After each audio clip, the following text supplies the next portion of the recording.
China grass ഒന്നും ഇടാതെ ഉണ്ടാക്കാൻ പറ്റിയിട്ടുള്ള നല്ലൊരു ചോക്ലേറ്റ് പുഡിങ്ങിൻ്റെ റെസിപ്പിയാണ് കേട്ടോ. വേഗം റെസിപ്പി നോക്കിക്കോ. അതിന് വേണ്ടിയിട്ട് ആദ്യം 1 ലിറ്റർ പാലെടുത്തിട്ടുണ്ട്. അതിലോട്ടേക്ക് 2 ടേബിൾ സ്പൂൺ അളവിൽ കൊക്കോ പൗഡർ, സെയിം അളവിൽ തന്നെ കസ്റ്റർഡ് പൗഡറും കൂടി ഇട്ട് കൊടുക്കുക കേട്ടോ. ഇനി വേണ്ടത് ഒരു 1/2 ടീസ്പൂൺ അളവിൽ കോഫി പൗഡറാണ്. ഒക്കെ കൂടി ഇട്ടിട്ട് നല്ലോണം ഒന്ന് മിക്സാക്കി കൊടുക്കുക. ഇതുപോലൊരു തവി വെച്ചിട്ട് അല്ലാന്നുണ്ടെങ്കിൽ ഹാൻഡ് വിസ്ക് വെച്ചിട്ട് ഒന്ന് മിക്സാക്കി കൊടുത്താൽ മതി കേട്ടോ. അല്ലാന്നുണ്ടെങ്കിലും നമ്മൾ ഒന്ന് ചൂടായി വരുന്ന സമയത്ത് ഫുൾ അങ്ങോട്ട് മെൽറ്റായി കിട്ടും. ഇനി നമുക്ക് അതിലോട്ടേക്ക് മധുരത്തിന് ആവശ്യമായിട്ടുള്ള കണ്ടൻസ്ഡ് മിൽക്കും കൂടി ചേർത്ത് കൊടുക്കട്ടെ. ഇനി കണ്ടൻസ്ഡ് മിൽക്കും ഷുഗറും ആഡ് ചെയ്യുകയാണെന്നുണ്ടെങ്കിൽ അങ്ങനെയും ചെയ്യാട്ടോ. ഒക്കെ കൂടി നല്ലോണം മിക്സാക്കിയതിന് ശേഷം ഒരു ലോ ടു മീഡിയം ഫ്ലെയിമിലൊക്കെ വെച്ചിട്ട് കൈയെടുക്കാതെ നല്ലോണം ഇളക്കി ഈ ഒരു പരുവത്തിലാക്കി എടുക്കണം കേട്ടോ. എങ്ങാനും നമ്മൾ ശ്രദ്ധിക്കാണ്ടെന്നാൽ പെട്ടെന്ന് അടിപിടിച്ച് പോവേ.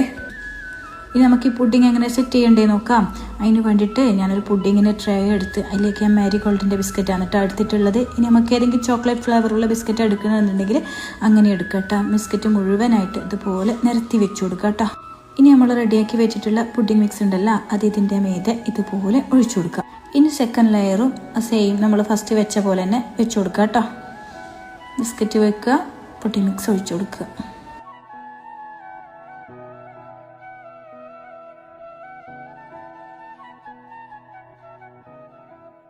അപ്പോൾ ഇതൊരു 3 ലെയറായിട്ട് ഞാനിവിടെ സെറ്റ് ചെയ്തെടുക്കുന്നുണ്ട്. അപ്പോൾ ഇത് എത്രയാവോ അത്രയും വെച്ച് കൊടുക്കുക കേട്ടോ. അപ്പം നമ്മുടെ പുഡിങ്ങിൻ്റെ സെറ്റിങ്സ് ഒക്കെ ഇവിടെ കഴിഞ്ഞിട്ടുണ്ട്. ഇനി നമുക്കിത് മേലൊന്ന് മഞ്ചാക്കി എടുക്കണ്ടേ. അതിന് വേണ്ടിയിട്ട് ഞാൻ ആ ബിസ്ക്കറ്റ് തന്നെ ജസ്റ്റ് ഒന്ന് കൈ വെച്ച് പൊടിച്ചെടുത്തിട്ടുണ്ട് കേട്ടോ. ഇനി അത് ഇതുപോലെ സ്പ്രെഡാക്കി കൊടുക്കുക. അതിൻ്റെ മീതെ നമുക്ക് കുറച്ച് ആൽമണ്ട്സും കൂടി കട്ടാക്കിയിട്ടിട്ട് കൊടുക്കുക. ഒട്ടും പുഡിങ് അറിയില്ല എന്ന് പറയുന്ന ആൾക്കാരൊക്കെ ഉണ്ട് കേട്ടോ. ഈ ഒരു പുഡിങ് ആർക്കും ഫ്ലോപ്പായി പോവില്ല. അത്രയും നമുക്ക് കോൺഫിഡൻറ്റിൽ ഉണ്ടാക്കാൻ പറ്റുന്ന ഒരു പുഡിങ്ങാണ്. അല്ലെങ്കിലും പുഡിങ്ങിൽ പാലിൻ്റെയും ചൈന ഗ്രാസിൻ്റെയും മിക്സ് മെഷർമെൻറ്റ് കറക്റ്റ് ആണെന്നുണ്ടെങ്കിൽ പുഡിങ് ഒരിക്കലും ഫ്ലോപ്പായി പോവില്ല കേട്ടോ. അപ്പോൾ ഇതുവരെ ഇതുപോലത്തുള്ള പുഡിങ് ഉണ്ടാക്കി നോക്കാത്തവർ ഒന്ന് ഉണ്ടാക്കി നോക്കുക, ഫീഡ്ബാക്കൊക്കെ അറിയിക്കുക. ഇതുപോലുള്ള ഈസി റെസിപ്പിക്ക് വേണ്ടിയിട്ട് മിസ്സസ് കണ്ണൂർ ഫോളോ ആക്കുക. അടുത്ത വീഡിയോ ആയിട്ട് കാണാം.